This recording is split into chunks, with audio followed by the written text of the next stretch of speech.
Olá, tudo bom? Estamos iniciando um novo ano, né? E eu gostaria de trazer uma mensagem para vocês que se baseia numa das parábolas mais inquietantes que Jesus Cristo proferiu, né? Um novo ano sempre há uma oportunidade de redirecionarmos nossa vida, né? E essa parábola, ela é uma parábola, eu diria até um pouco perturbadora, mas fundamental. E é o título da nossa mensagem, que é uma pergunta simples: trigo ou joio? Né? Jesus usa ali uma prática de sabotagem agrícola que havia na sua época, que continuou ao longo dos séculos, né? De um agricultor prejudicar a colheita do outro agricultor concorrente. Isso é uma prática que existe sempre. Mas vamos ler a parábola. Diz assim, está em Mateus 13, de 24 a 30. Jesus lhe contou outra parábola, dizendo: o reino dos céus é como um homem que semeou boa semente em seu campo. Mas enquanto todos dormiam, veio seu inimigo e semeou o joio no meio do trigo e se foi. Quando o trigo brotou e formou espigas, o joio também apareceu. Os servos dos donos dirigiram-se a ele e disseram: o senhor não semeou boa semente em seu campo? De onde veio o joio? Aí o agricultor responde: um inimigo fez isso, respondeu ele. Os servos lhe perguntaram: o senhor quer que vamos tirá-lo? Ele respondeu: não, porque ao tirar o joio vocês poderão arrancar com ele o trigo. Deixem que cresçam juntos até a colheita. Então direi aos encarregados da colheita: juntem primeiro o joio, amarrem-no em feixes para ser queimado. Depois juntem o trigo e guardem-no no meu celeiro. Aí Jesus acabou a parábola, certo? Os discípulos depois se reúnem com Jesus e pedem para Jesus explicar o significado dessa parábola, que é exatamente que está a partir do verso 36 desse mesmo capítulo. Ele fala assim: então, ele deixou a multidão e foi para sua casa. Seus discípulos aproximaram-se dele e disseram: explica para nós a parábola do joio no campo. Ele respondeu: aquele que semeou a boa semente é o Filho do Homem. O campo é o mundo, a boa semente são os filhos do reino. Os joios são os filhos do maligno, e o inimigo que semeia é o diabo. A colheita é o fim desta era, e os encarregados da colheita são os anjos. Assim como o joio é colhido e queimado no fogo, assim também acontecerá o fim dessa era. O Filho do Homem enviará seus anjos, eles tirarão do seu reino tudo o que faz tropeçar e todos que praticam a iniquidade. Eles os lançarão na fornalha ardente, onde haverá choro e ranger de dentes. Então os justos brilharão como o sol no reino do seu Pai. Aquele que tem ouvidos, ouça. Olha só como é perturbadora essa palavra, irmãos. Olha só. Essa prática de sabotagem agrícola que havia na época de Jesus, ela continua até os dias de hoje, irmãos. Nós tivemos aí na década de 20, 30 do século passado, Ilhéus, na Bahia, era extremamente próspera e rica por causa do cacau, que era um grande produto de exportação brasileiro. Ao mesmo tempo, multinacionais americanas plantavam o cacau na África. Então há uma grande suspeita de que alguns enviados dessa multinacional fossem nas plantações de cacau do Brasil e colocassem um fungo chamado vassoura de bruxa, que destruiu toda grande parte da produção brasileira de cacau. E nunca mais o país assumiu o primeiro lugar. Então, uma sabotagem agrícola, né? Mas vamos entender o que Jesus está falando. O joio, primeira coisa, ele está dizendo que o campo é o mundo.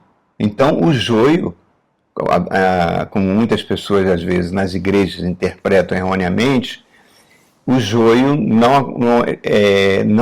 Jesus não está falando da igreja. Primeiro que a igreja não existia naquela época, né? A igreja vai começar no Pentecostes, quando o Espírito Santo vem após a ascensão de Jesus. Mas ele está falando da humanidade em geral. O campo é um mundo. E essa parábola aponta para um tempo escatológico, da volta de Jesus Cristo, que no Antigo Testamento é chamado do dia do Senhor, uma volta apocalíptica, onde Cristo virá para reinar e julgar toda a humanidade. O interessante, irmãos, é que João Batista, lá no capítulo 3 do Evangelho de São Mateus, quando os fariseus cercam João Batista, perguntando se ele é o Messias, ele diz que não, e ele diz que o Messias, que virá falando do Cristo, ele não era nem digno de abotoar as sandálias, né, amarrar as sandálias de Jesus. Mas ele falou que ele tem na sua mão uma pá, falando de Jesus, né, onde na sua eira, falando do mundo em geral, ele vai separar o trigo para o seu celeiro. Olha como é quase a mesma coisa que Jesus está falando. E a palha para ser queimada num fogo eterno. A palha é o próprio joio. Então, reparem em alguns detalhes aqui. O agricultor está dizendo que não pode arrancar o trigo e o joio porque eles são iguais em aparência. Iguais. Tá? Os dois recebem sol, os dois recebem água da chuva, o nutriente da terra, mas Jesus está falando que, com isso, dos dois crescerem juntos, que os filhos do maligno convivem com os filhos do reino de Deus. Não há, digamos assim, são seres humanos, não há dificuldade. Então, são seres iguais da mesma raça humana. Tá? Só que tem um detalhe, o joio não produz frutos, diferente do trigo, que produz um fruto que gera farinha de trigo, que gera o pão, alimento básico. Então, ele está dividindo a humanidade em dois grupos. Né? O trigo e o joio, à primeira vista, são iguais entre si, o outro dá frutos e o outro, para não serve para nada, será jogado no fogo no tempo da colheita. Tá? Ele fala mais, tem dois semeadores, tá? Um é o próprio Filho do Homem, quer dizer, o Messias, Jesus Cristo, que planta boa semente. Lá na parábola do semeador, ele fala que a semente é a palavra de Deus, que carrega o DNA de Deus, que é o Evangelho de Jesus Cristo, né? Que vai formar os filhos do reino de Deus. Olha só que ele está chamando de trigo. E o segundo semeador, ele diz, é o próprio diabo, né? Que planta uma má semente que pode ser falsas religiões, filosofias, evangelho falso, que vai formar um tipo de gente que Jesus está chamando filhos do maligno. Repare então que essas duas sementes estão atuando aonde? Na mente humana. Uma traz o DNA de Deus e o outro traz o DNA do diabo.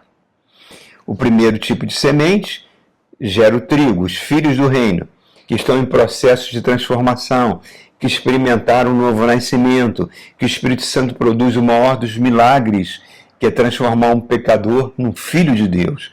Romanos 8,14, todos aqueles que são guiados pelo Espírito de Deus são filhos de Deus. O segundo tipo de semente, que é o joio, é aquelas pessoas que não se interessam pelo Evangelho, que a sua natureza carnal domina, aquilo que está em 1 Coríntios capítulo 2, que diz o homem natural não consegue entender as coisas do Espírito, que são loucura. A mente dele é toda voltada para o aqui e agora. Tá?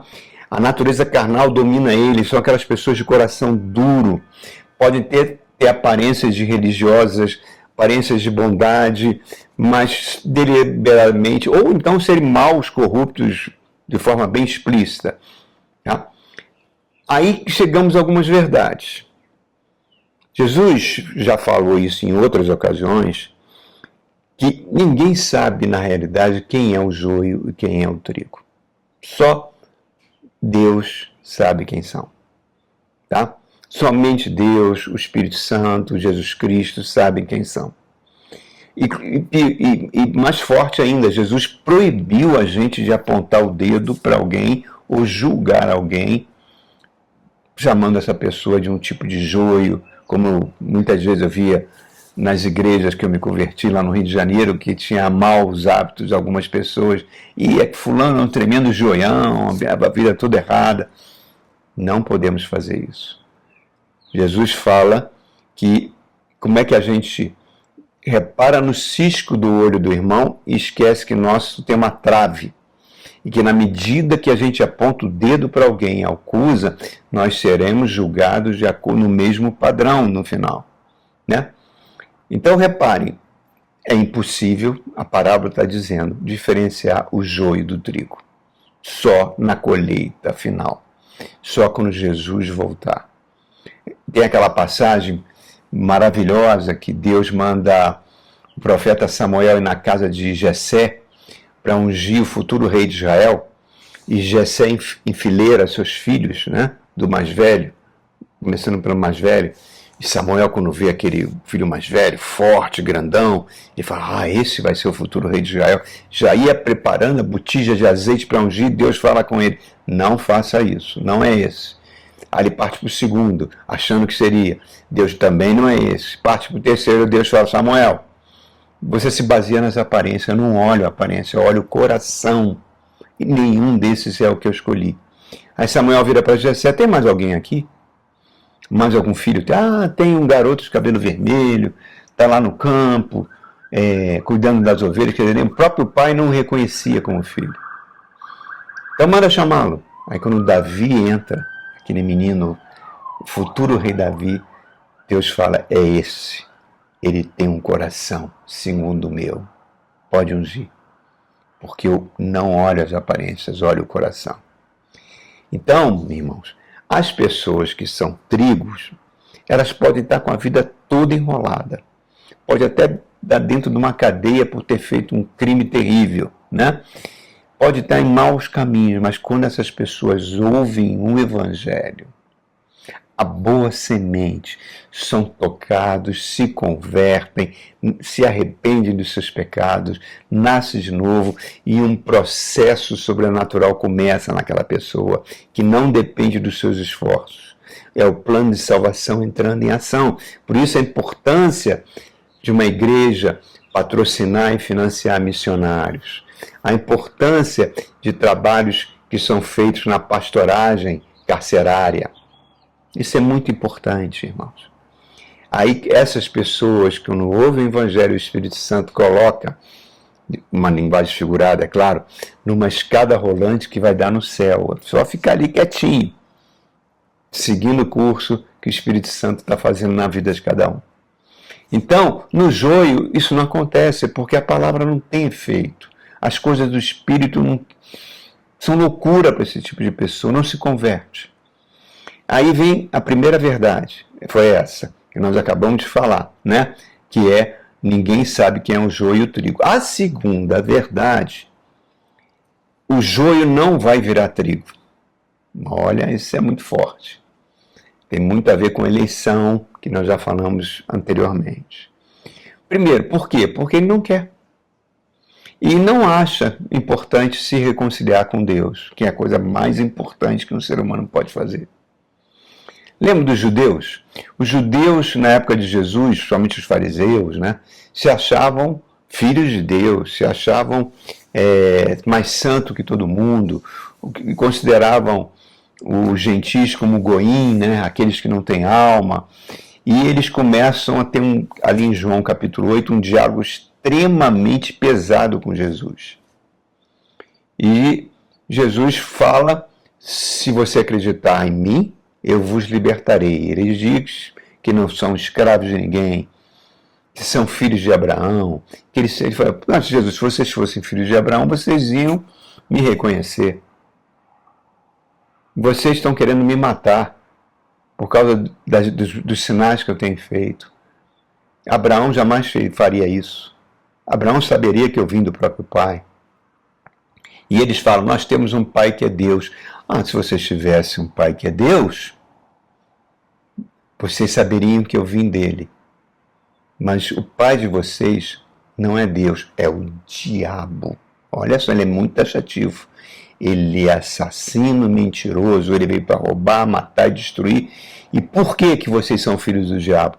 Porque o coração de vocês quer fazer exatamente essas coisas. Vocês mentem, vocês roubam, vocês são corruptos, vocês são assassinos, vocês estão tentando me matar. Então reparem, o que faz um ser humano ser filho do diabo? Os frutos que ele produz, irmãos.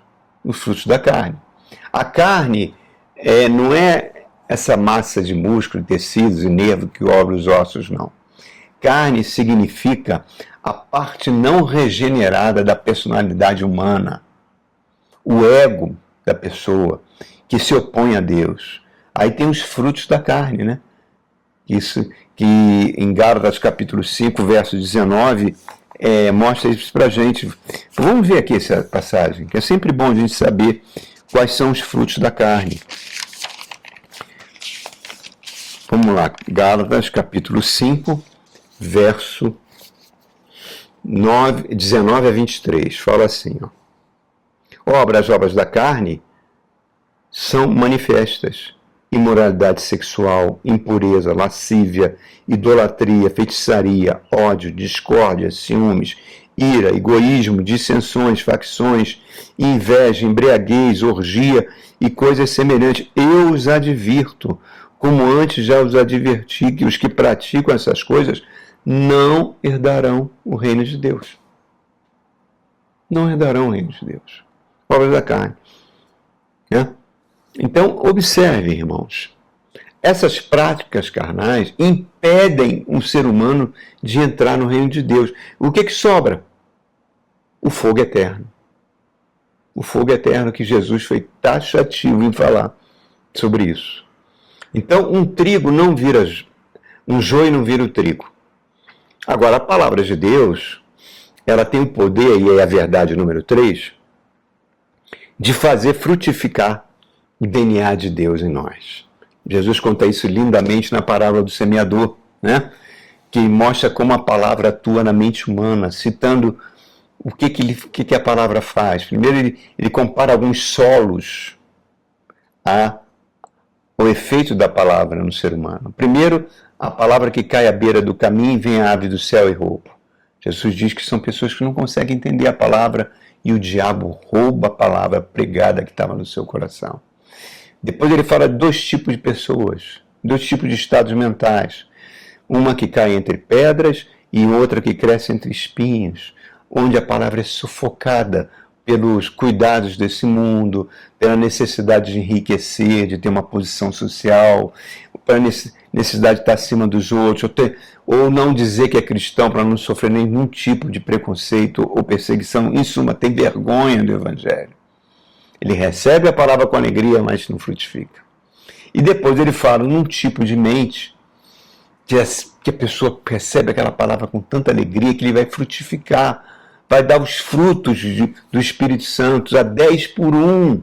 Que frutos são esses? O fruto do Espírito, lá em Gálatas, capítulo 5, verso 22, é amor, alegria, paz, paciência, amabilidade, bondade, fidelidade, mansidão, domínio próprio.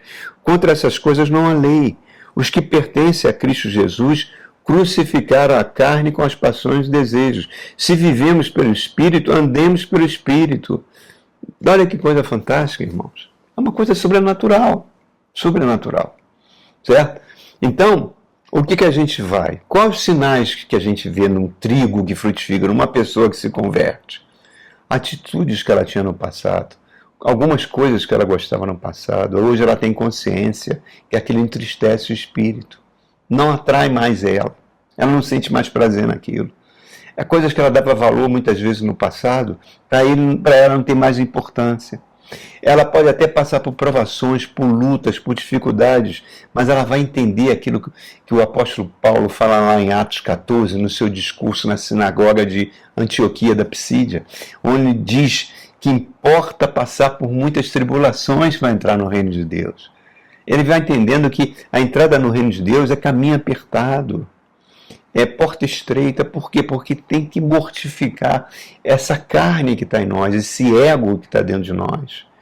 E aí é pegar a cruz de Cristo, aquele que quer ser meu discípulo, Negue-se a si mesmo, pegue a sua cruz e siga.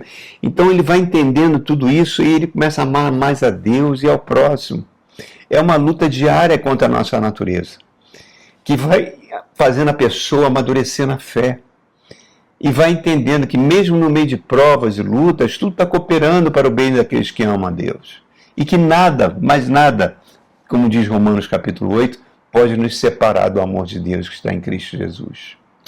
Coisa linda, né? Aí vem a verdade número 4. E o contrário? Será que um trigo pode se transformar num joio? Essa é uma pergunta difícil, irmãos, né? Alguns que creem de forma arraigada na doutrina da eleição dizem que não. Uma vez salvo, eternamente salvo. Mas Jesus fala algumas parábolas onde isso é possível. Isso é possível, basta não dar frutos. Por exemplo, vamos entender. Por que você está vivo? Por que eu estou vivo? Porque Deus nos deu o dom da vida. Deus nos deu o dom da vida. E quando nós fomos para Jesus, nós entramos numa aliança baseada no sangue de Cristo. A aliança é um contrato. Qual é o contrato? Deus nos mantém vivo, mas Ele vai cobrar de nós o que nós fizemos com a nossa vida. Vai querer, Ele exigir que essa nossa vida seja uma vida que dê os bons frutos do Espírito, que agora acabamos de ler. Tá? E Cristo adverte em algumas parábolas que isso é muito perigoso se não acontecer. Na videira verdadeira, quando ele fala, eu sou a videira verdadeira e vocês os ramos, permaneçam em mim. O meu pai é o agricultor, ele vai podar vocês para que vocês deem mais frutos. Se vocês não derem frutos, vocês vão sair de mim, vão secar e vão ser queimados no fogo. Ué, estávamos em Cristo e aconteceu essa tragédia? Ele fala isso em outras duas parábolas, talentos e minas. A um ele deu 10, a outra ele deu 5, a outra ele deu 1. Depois ele vem para prestar contas. O que deu 10 disse que recebeu 10 disse que produziu mais, investiu. O 5 investiu também, produziu mais. E eles chama servo bom e fiel, porque foste fiel no pouco, será fiel sobre o muito. E quando chega naquele que recebeu 1 e diz que enterrou, porque tinha medo de Deus, quer dizer, ele enterrou seu fruto, seu talento, ele chama ele de filho mau. Olha, servo mau, nem de filho, de servo mau. A gente tem visto muitas pregações erradas, diabólicas, que associam a parábola do talentos e minas à prosperidade material, a sucesso, à posição social. Isso é uma coisa extremamente diabólica, porque os talentos e minas, o que Deus espera da gente, são frutos do Espírito Santo, irmãos. Que a gente se pareça cada vez mais com Jesus. Então, essas mensagens que você é um conquistador, que você veio para Jesus, essas marcas para Jesus, feitas por essas pseudo-igrejas, que se transformaram em palcos políticos de pastores que querem ir para a bancada evangélica, de líderes que querem pensar em política e poder, isso é do diabo. Ponto. Ponto. Porque isso não tem nada a ver com aquilo que Deus exige de nós, os frutos do Espírito. Então, reparem que Jesus conta uma parábola muito forte, que é a parábola das 10 virgens. Né? Elas estão esperando o noivo chegar. O noivo é Jesus Cristo. Estão aguardando a volta de Jesus. Por volta da meia-noite, olha só, por volta da meia-noite, é anunciado o noivo está vindo, dando talvez um indicativo da hora que Jesus vai voltar.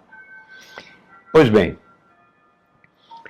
as 10 despertam do sono, 5 delas perceberam que na sua botija não tinha azeite, elas precisavam do azeite para entrar e ceiar com o noivo.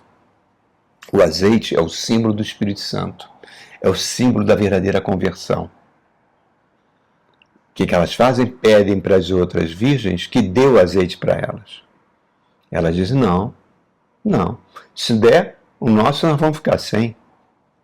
Vão e comprem o azeite. Isso é uma frase muito forte. É aquilo que é pregado em muitas falsas igrejas, de comprar a salvação, né? De quanto maior o seu dízimo, quanto maior a sua oferta, maior o dinheiro, mais Deus tem a obrigação de retribuir. Diabólico, toda a sua essência. O dízimo é uma gratidão que a gente devolve a Deus, tá? Para investir na obra do seu reino. Ponto. Ponto. Para por aí. Então, reparem, o noivo chega, as que estavam preparadas com o Espírito Santo entram para o banquete, bem-vindas para o reino que meu Pai preparou desde o início do mundo. E as outras 5 depois batem na porta e ele fala, não os conheço, apartam-se de mim, para aqueles que estão preparados para o fogo eterno. Então, há uma tendência aí de você crer que o trigo pode perder a sua posição se ele não der frutos. E a gente vê isso também muito forte numa parábola única, que é da figueira plantada no meio da vinha. Coisa totalmente fora da possibilidade, de uma figueira no meio de uma vinha. O agricultor, o dono do terreno, que é Deus Pai, né, chega para o agricultor, que é o Espírito Santo, e fala, o que essa figueira está fazendo aí? Arranca e taca fogo nela. Aí o agricultor, que é o símbolo do Espírito, não, vamos esperar. Deixa eu cavar ao redor dela, deixa eu adubar, e vamos ver se daqui a 3 anos ela não vai produzir frutos. Olha só, esse arrancar, fazer buraco, adubar, que é uma coisa, o adubo orgânico tem um cheiro ruim, isso mostra, aponta para muitas dificuldades que a gente passa pela vida e que essas dificuldades têm o objetivo de produzir frutos. Aí depois ele fala, se ela não produzir frutos, eu arranco e queimo. Então reparem, tem uma linhagem bem coerente nisso, de um pensamento seguir, que é possível, talvez, não estou afirmando, um trigo virar joio. Bom, e aí, meu irmão, eu entro na quinta verdade, que tem a ver com esse texto. Reparem, que horas que o joio foi plantado? Enquanto as pessoas dormiam. Jesus fala, vigiai e orai, porque a nossa natureza carnal é fraca, nosso espírito está pronto. Vigiar é porque podemos ter algumas coisas preciosas roubadas ou atacadas pelo diabo. Então, eles dormiam e não sabiam como apareceu, um estado de não vigilância, não percebem como foram plantados. Está falando de um estado mental, né? De uma semeadura sutil, como essa que foi feita na Bahia, no século passado, da vassoura de bruxa, no cacau. É uma semente maligna que entra sem a pessoa perceber e não produz frutos, e só o mal. Aquele conjunto Paralama do Sucesso tinha uma música muito legal, um rock, chamado Lanterna dos Afogados, acho que era assim, onde ele dizia uma frase que o mal vem pela antena de TV. Trazendo para hoje, o mal vem pelas redes sociais, pela internet. É ali que crianças são destruídas, que divórcios acontecem, que famílias são completamente destruídas, porque entra pornografia, entra violência, entra preconceito, entra ódio, e isso vai plantando semente e a gente, sem sentir, começa a dar lugar para o diabo na nossa vida. Abrem Efésios capítulo 4, irmãos, vale a pena ler isso. É um texto muito forte que o apóstolo Paulo escreveu para a igreja de Éfeso. 17, verso 17. Assim eu lhes digo, e no Senhor insisto, que não vivam mais como gentios, que viviam na futilidade dos seus pensamentos. Eles estão obscurecidos no seu entendimento, separados da vida de Deus, por causa da ignorância que neles há, devido ao endurecimento dos seus corações. Repare, tudo que a gente falou até agora. Essas pessoas, tendo perdido toda a sensibilidade, entregaram-se à depravação, cometendo com avidez toda espécie de impureza. É joio. Todavia não foi assim que vocês aprenderam quanto a Cristo. De fato, vocês ouviram falar dele, e nele foram ensinados, de acordo com a verdade que está em Jesus. Quanto à antiga maneira de viver, vocês foram ensinados a se despirem do velho homem, que se corrompe por desejos enganosos, e serem renovados no modo de pensar, e se revestir do novo homem, criado para ser semelhante a Deus, em justiça e santidade provenientes da verdade. Tudo que nós falamos até agora. Continua. Portanto, cada um de vocês deve abandonar a mentira, falar a verdade ao seu próximo, pois todos somos membros de um mesmo corpo. Quando vocês ficarem irados, não pequem, que o sol não se põe enquanto vocês estiverem irados, e não deem lugar ao diabo.